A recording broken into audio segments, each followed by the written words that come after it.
비가 내려 물소리가 더 시원한 아침입니다.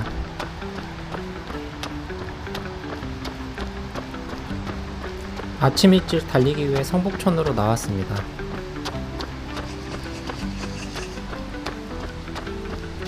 오늘은 상류로 방향을 잡아보겠습니다. 상류 방향으로 가는 길은 여름에 훨씬 상쾌함을 느끼게 합니다. 여름엔 반대 방향으로 뛰려고 노력하는 편입니다. 길이 지루해 보이니 빨리 지나갈게요.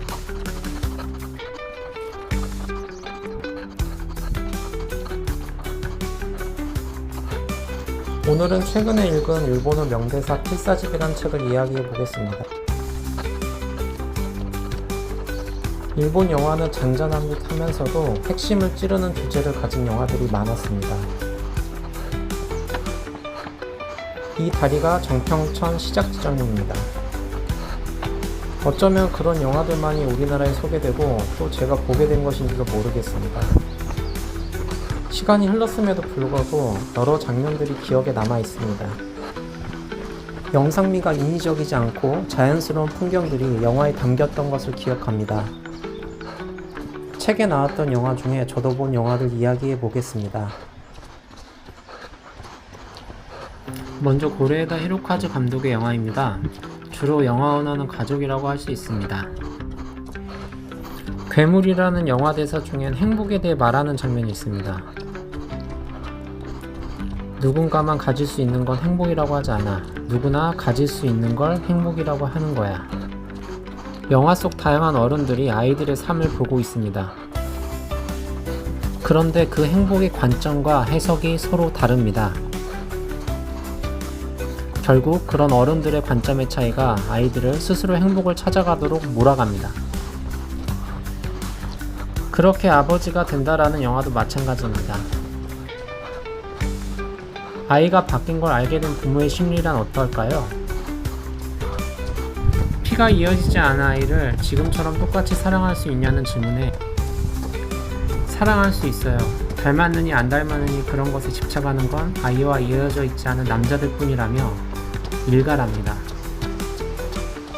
아이를 바라보는 엄마 아빠의 시각인가 봅니다. 엄마는 이미 엄마였지만 아빠는 되어가는 존재인 거죠. 엄마는 그 역할을 자연스레 체득한다면 아빠는 배워야만 하는 건지도 모릅니다. 그래서 제목이 그렇게 아버지가 된다 인 걸까요? 영화 어느 가족에서도 비슷한 대사가 나옵니다. 엄마 역할의 안도 사쿠라 배우가 했던 말인데 버린 게 아니에요. 누군가가 버린 걸 주운 거예요. 버린 사람은 따로 있는 거 아닌가요? 라며 서로 버림받은 이들끼리 가족이 될 수밖에 없었음을 밝힙니다. 저도 영화를 보며 저 대사가 번뜩하며 가슴을 찡하게 했습니다. 고레에다 감독의 영화 중에 마지막에 웃을 수 있던 영화가 하나 있습니다. 바닷마을 다이어리라는 영화입니다. 아버지의 장례식에서 세 자매와 배다른 막내 스즈가 어색하게 만납니다. 자신들을 버리고 떠난 아버지에 대한 감정은 제각각이지만 학생인 스즈를 두고 갈 수 없어 세 자매는 바닷마을 가마쿠라에서 같이 살자고 제안합니다.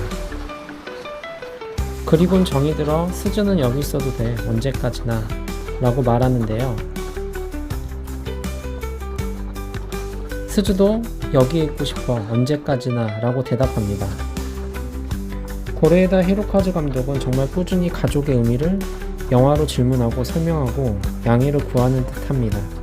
우리나라에서 찍은 브로커라는 영화도 그렇거든요. 그리고 위 영화 4편에 모두 출연하는 배우 릴리 프랭키가 있습니다. 원래 화가이자 소설가였어요. 도쿄타워, 엄마와 나 때때로 아버지가 소설, 드라마, 영화로 모두 히트하며 배우의 길로 들어서게 되었습니다. 이 소설이 유명해진 계기가 본인의 이야기를 썼기 때문입니다.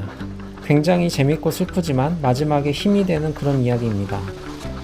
영화에 나왔던 대사 중 그 편지에는 자신의 이야기는 단 한 줄도 없이 오직 나를 응원하는 말만이 힘차게 적혀 있었습니다. 도쿄에서 흔들리던 그를 지탱해준 어머니의 변함없는 사랑이 느껴집니다. 우리 모두 낯선 환경에서 적응하느라 내몰렸던 기억들이 있습니다.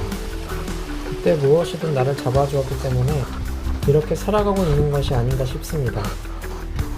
퍼펙트 데이지의 히라야마의 삶이 가슴을 울렸습니다.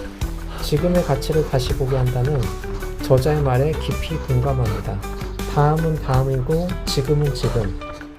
이 순간을 온전히 살아내는 자세를 품격 있게 보여줍니다. 일본 흥행 1위를 달성한 이상일 감독의 극복, 예술을 향한 인간의 집념과 부서짐, 그리고 다시 일어서는 몸의 떨림이 고스란히 전해졌습니다. 마지막 장면은 무수한 먼지 입자들이 빛에 부서지며 흩날리는 모습이 겹치면서 연기의 절정에서 느끼는 감정을 무대 위의 관객에게 고스란히 보여주는 듯 했습니다. 먼지처럼 흩어져가던 그의 삶에 가부키는 오직 단 하나의 빛이었습니다. 키레이다. 이 장면을 보면서 한강 작가의 여수의 사랑 중 어두운 암막 한 줄기 빛 속으로 우수한 먼지 입자들이 흩날리고 있었다. 아름답구나 하고 나는 문득 생각했다. 라는 문장이 생각났습니다. 그리곤 예술이란 건 비슷하구나 하고 생각했습니다.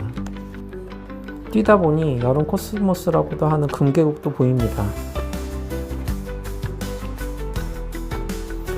수술이 노래서 붙은 별명인 계란 후라이 꽃 개망초도 피어있네요.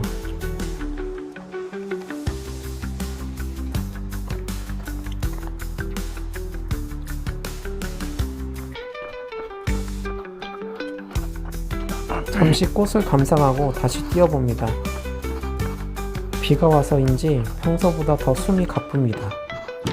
다시 책 이야기로 들어가서 많은 영화 명대사들이 있었지만 비가 옮기면 생각나는 영화 4월 이야기. 좋아하는 고교 선배를 따라 도쿄의 대학에 온 주인공이 비가 내리던 어느 날 용기를 내어 말을 건넵니다.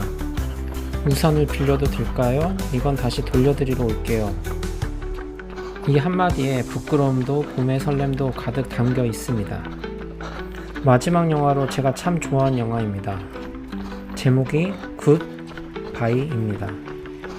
실패한 첼리스트에서 고향으로 돌아와 납관사의 삶을 시작한 남자의 이야기입니다. 납관사는 시신을 닦고 염하는 일입니다. 고귀하지만 일상적으로 꺼려지는 그런 일 말입니다. 굿바이는 안녕이라는 말도 되지만 좋은 이별이라는 뜻도 됩니다. 섬세한 손끝과 첼로 선율을 따라 삶과 죽음의 경계가 온기로 이어지는 순간을 포착합니다. 죽음은 문이고 죽는다는 건 끝이 아니라 그 문을 지나 다음으로 나아가는 일. 장중한 주제를 다루지만 영화는 시종일관 코믹합니다.